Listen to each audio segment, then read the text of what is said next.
ये भागवत पुराण की कथा है, तो उसी के अनुसार एक रूपक बना रहे हैं आप कि सृष्टि में पहले कौन पैदा हुआ। फिर तो वो मैथुनी सृष्टि में पहली उत्पत्ति किसकी हुई है? मैथुनी सृष्टि की जो आरंभिक फसल है वो क्या है? इस मैथुनी सृष्टि की आरंभिक उपज क्या है? तो मैथुनी सृष्टि की जो आरंभिक और प्रारंभिक और पूर्व के भी पूर्व में जो बिल्कुल आद्य उपज है वो स्त्री है। और वेदों ने इसका संकेत दिया है। वेदों में इसका संकेत, स्पष्ट संकेत है। परमात्मा का स्मरण करते हुए वेद कहते हैं त्वम स्त्री पुमनास्य त्वम त्वम कुमार उतवा कुमारी। तो कुमार और कुमारी भी है, तो नाना रूपों में है।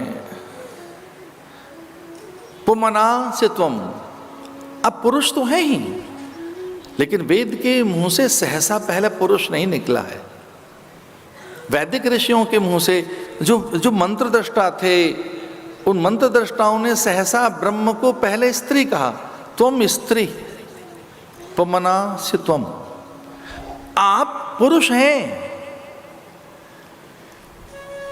लेकिन है न कहकर भी बोला, आप पुरुष भी हैं, कुमार भी हैं, कुमारी भी हैं, नाना रूपों में है ईश्वर, नाना रूप आपके हैं, पर तुम स्त्री, आप स्त्री हैं। बीज है वो जो धारण करने की क्षमता है बीज में।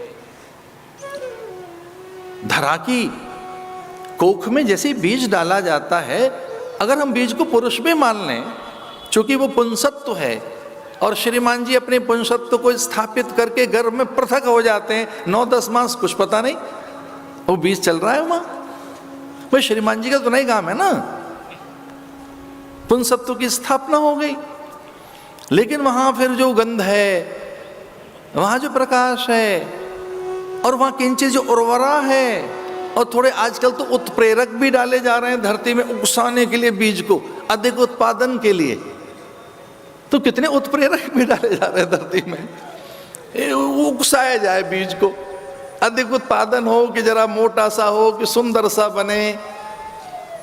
जो उत्प्रेरक हैं, या वो वहां की जो उर्वरा है अगर बंद है, फर्टिलिटी, जो फर्टाइल नहीं रही लैंड, उसको और फर्टाइल करने के लिए।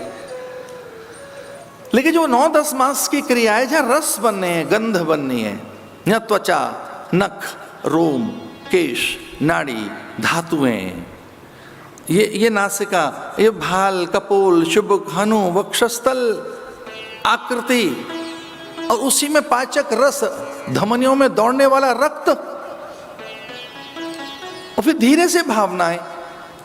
ये कोई चौथे, तीसरे, चौथे मास में लगभग तैयारी हो जाती है। पुंसवन इसीलिए एक संस्कार है हमारे यहाँ जो पुंसवन संस्कार है भारत में, बड़ा अद्भुत संस्कार है। भाई तैयारी करो, बच्चा आ गया, चौथे 5वें मास में उसकी पूरी तैयारी हो जाना चाहिए। 5 तो देरी हो जाएगी, 5 मास तक, तीसरे मास के बाद तैयारी करो, चौथे और 5वें मास के बीच में पुंसवन हो जाना चाहिए।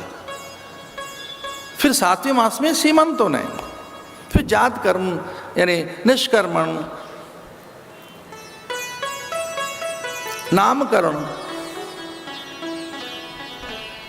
अन्नप्राशन, मुंडन, कर्ण छेदन, विद्यारंभ, अक्षरारंभ, उपनयन, और फिर एक प्रकार से समावर्तन या फिर विवाह, और अनेक संस्कार हैं।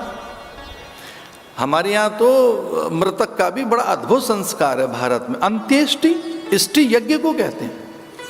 तो एक यज्ञ वो जो स्त्री पुरुष ने किया, रजवीर के रूप में आहुति अग्नि के साथ जुड़कर, वो कामाग्नि या भावाग्नि या दिव्याग्नि, ईश्वराग्नि, उसको इतना भी हम निंदनीय नहीं मानते, ऐसा नहीं है। वो पुरुषार्थ है भाई।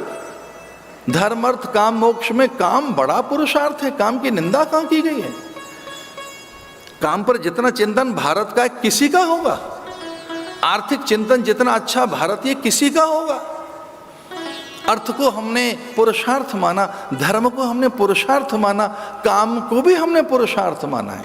अंत्येष्टि, इष्टि यज्ञ को कहते हैं। तो अंतिम जो संस्कार है वो यज्ञ है, वो भले ही भूमि में किया जाए, जल में किया जाए, अथवा वो अग्नि का श्रेष्ठ संस्कार माना गया।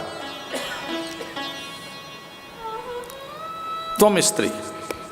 वेदों ने संकेत करते हुए कहा तू स्त्री है।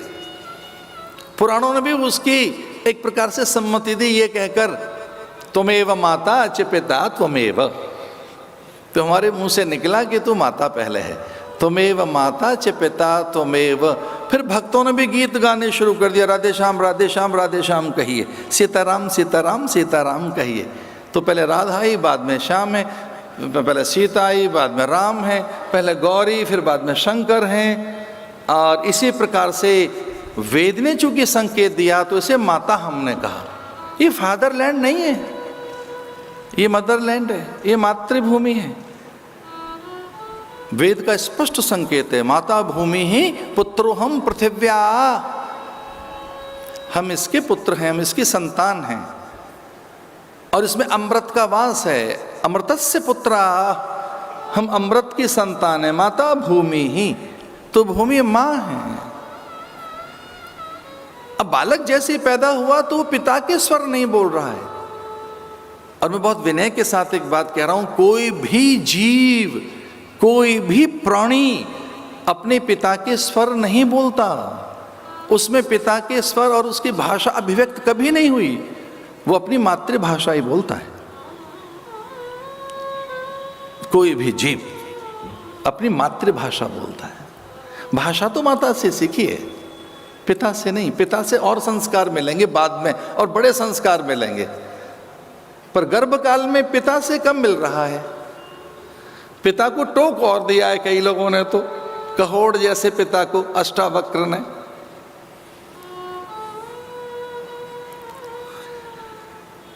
तो इतना अधिक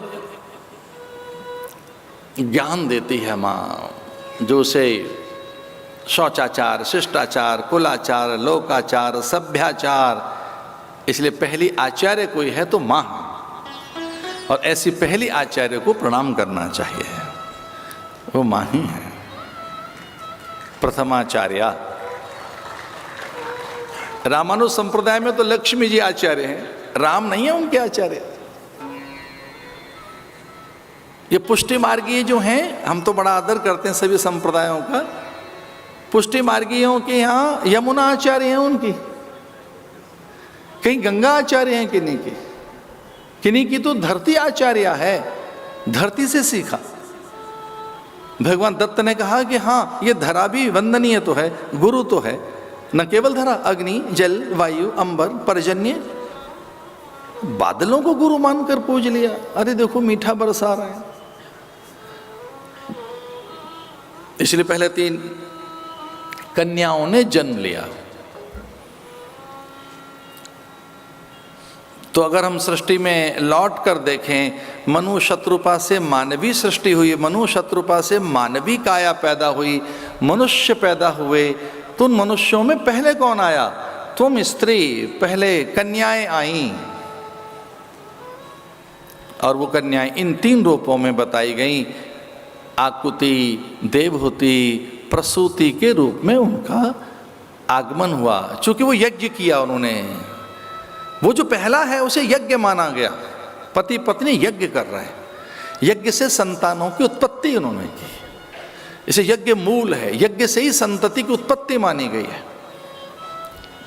तो मनु शत्रुपा ने यज्ञ किया, और उस यज्ञ का फल यज्ञ यज धातु से बनाए, उसका अर्थ देव पूजा, दान देना, संगतिकरण। यज्ञ से संपूर्ण प्रकृति और रस धातुएं और हमारे द्रव्य एकीकृत हो जाते हैं। जो कोई व्यतिक्रम है, व्यतिक्रम करते डिसऑर्डर, अगर हमें कोई डिसऑर्डर है तो वो यज्ञ से ठीक होता है। तो यज्ञ करके उन्होंने 3 कन्याओं को पैदा किया, देवहूति, प्रसूति, आकुति।